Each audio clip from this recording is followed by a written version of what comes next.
ভাত পারলে ঘাস মারা বিষ আনি দে, বিষ খাও। কেন পেটের ভিতর ঘাস হয় নাকি? তাহলে একটা কাজ করি, ঘাস মারা বিষ না দিয়া গরু ছাগলগুলা বাঁধিয়ে দেই, ওরা না খায় আছে। দেখ উল্টা পাল্টা কথা কইস না, তোর ছোট বেটির কাণ্ড শুনি 14 গোষ্ঠীর খিদা মরি গেছে। কেন আমার ছোট বেটি আবার কি করিল? কি করিল বাড়িতে আসুক আগে, তারপরে শুনিস। আই যে একটা লাট সাহেবের বেটি। লাট সাহেবের বেটি না, মুই কৃষকের বেটি। এত সকালবেলা উঠি তুই ফের কুনা গেলু? কুনা আবার প্রাইভেট ছিল। তোর ছোট বোন কুনা গেলে? মুই কি করে জানি ওই কুনা গেলে না গেলে? ওই কি মোর কথা শুনে না মোর সাথে ঘরে?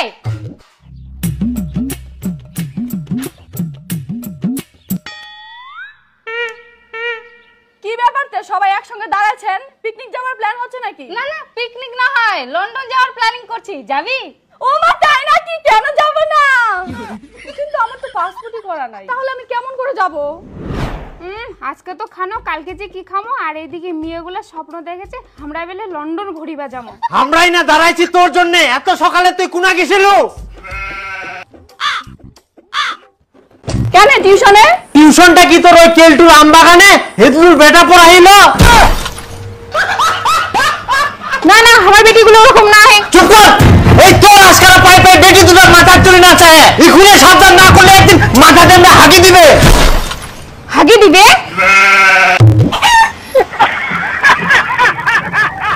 যাই হোক মুই বাঁচি কিনু। এই বড় বেটি একমাত্র মানুষ হল, মোর মান সম্মানটা রাখিল। তুই কেমন গে? তোর তো বয়সই হয়নি, তাতেই তুই প্রেম করে বেড়াচ্ছিস। বাবার মান সম্মানের কথা তুই একবার ভাবলি না? নিজে যখন মাথার পোল্ট্রির হাত ধরে ঘুরে বেড়াস তখন বুঝি বাবার মান সম্মানটা রকেটের মতো উপরে ওঠে। हे प्रभु हे हरि राम कृष्ण जगन्नाथ प्रेमानंद। দেখ একদম ফালতু মিথ্যা কথা বলবি না কিন্তু। আমি মিথ্যা কথা বলছি? তুইও তো আমার বাড়ি গেছিলি, আমি কি দেখি নাই? হাই সর্বনাশ, মুই একটা বেটিকেও মানুষ করবা পারননি। ছি ছি ছি। হইছে হইছে, অত ওভার অ্যাক্টিং করবে লাগবে না, এখনকার যুগটাই এরকম। তুই চুপ কর, তোর জন্য এরকম হচ্ছে। হ্যাঁ মোর জন্য হয় না, আম গাছে তো আম ধরবেই। তোমরা তো প্রেম করে বিয়ে করছেন, বাবা মায়ের কথা শুনেননি। আর কি ভেবেছেন তোমার বেটি তোমার কথা শুনবে? অথচ তো বাদ দাও, আমাকে কো ছেলেগুলোক যেন বাড়িতে নিয়ে আসে, তারপর দেখে শুনে সিদ্ধান্ত হবে।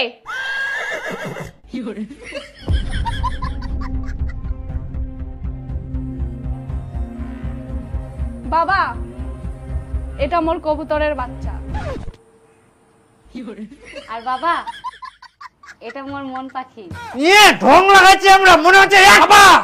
খবরদার, ওয়াক টাচ করা মানে মুখ টাচ করা।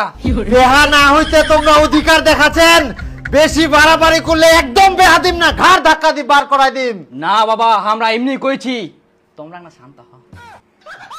চিন্তা করেন না বাবা, তোমার বেটি আমরা খুব সুখে রাখবো। তোমার ওই ভাঙ্গা বাড়ি তার ছেঁড়া কেথায় কি করি মোর বেটি সুখ পাবে শুনুম? বাবা, মন যদি চায় তাহলে একটা চাল রান্না করে 10 জন খাওয়া যায়। আর বাবা, ভাঙা ঘরের ভেতর দিয়ে যদি চারতারা দেখা যায় সেটা তো ভালো কথা, তাহলে শুয়ে শুয়ে চারতারা গোনা যাবে। এবার অনেক কথা শুনি না।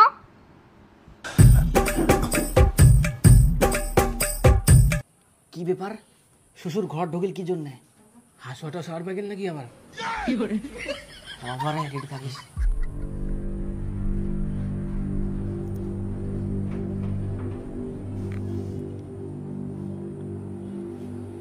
টাকা দিয়ে আমার ভালোবাসা কিনে নিবা যাচ্ছে মনে হয়। বাবা তোমরা কি ভাবিছেন টাকা দিয়ে আমার ভালোবাসা কিনে নিবেন? আমার ভালোবাসা কি এত তুচ্ছ? এই সামান্য টাকার জন্য আমরা হার মানি নিব? বাবা, তোমার কাছে এটা আশা করিনি। ছি ছি।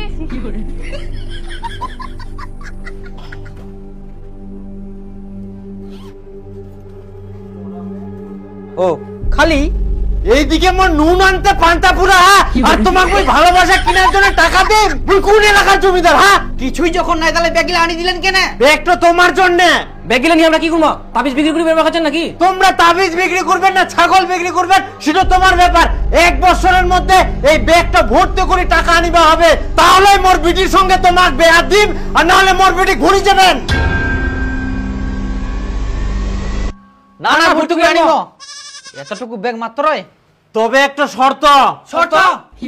হ্যাঁ, এই 1 বছরের মধ্যে কেউ কারো সঙ্গে কথা কুয়া পারবে না, আর কেউ কারো সঙ্গে যোগাযোগ রাখিবা না। না না, একদম এমনিতে চিনুম নিকে, ইয়ার সঙ্গে মোর যোগাযোগের কোনো দরকার নাই। উয়ার সঙ্গে না, হয় ইয়ার সঙ্গে, আর তুই ইয়ার সঙ্গে। আর যদি শর্ত না মানিবা পারেন তাহলে ব্যাগ লাই খুনে ঘুরাই দাও আর চলে যাও। না পারিমো পারিমো, হ্যাঁ পারিমো, কোনো ব্যাপার নাই, কোনো ব্যাপার নাই। এখন থাকি তোমার টাইম শুরু। সত্যি তাহলে আমরা 1 বছর ধরে আর কথা বলতে পারবো না? কি করবো বলো, তোমার বাবাই তো শর্ত রাখলো। আর এতগুলো টাকা কোথায় পাবা? সেটা তুমি চিন্তা করো না, আমি যে করে হোক ম্যানেজ করবোই। মোবাইলটা বিক্রি করে দেবো আর বাইরে চলে যাব। কিন্তু একটা জিনিস, তুমি 1 বছর আমার জন্য অপেক্ষা করতে পারবা তো? আমি 1 বছর কেন, তোমার জন্য আমি 3 বছর অপেক্ষা করতে পারবো। তুমি পারবা তো? আমি 3 বছর কেন, তোমার জন্য সারা জীবন অপেক্ষা করতে পারবো। তোমাকে ছাড়া তো একটা দিনও কাটে না, একটা বছর কিভাবে কাটাবো? একটা বছরই তো, তারপর আমি ব্যাগ ভর্তি করে টাকা নিয়ে আসবো, তুমি কোনো চিন্তা করো না। কিন্তু এতগুলো টাকা তুমি কি কাজ করে নিয়ে আসবা? টাকা ম্যানেজ হয়ে যাবে। মোর একটা বন্ধু বাইরে থাকে, ওই অনেক বড় লোক, গরিবক দান করে, ওই কিছু একটা ব্যবস্থা করে দিবে। কি তোমার ফুসুর ফুসুর এখনো হয়নি? Time out. হয়ে গেছে, আসি, হ্যাঁ।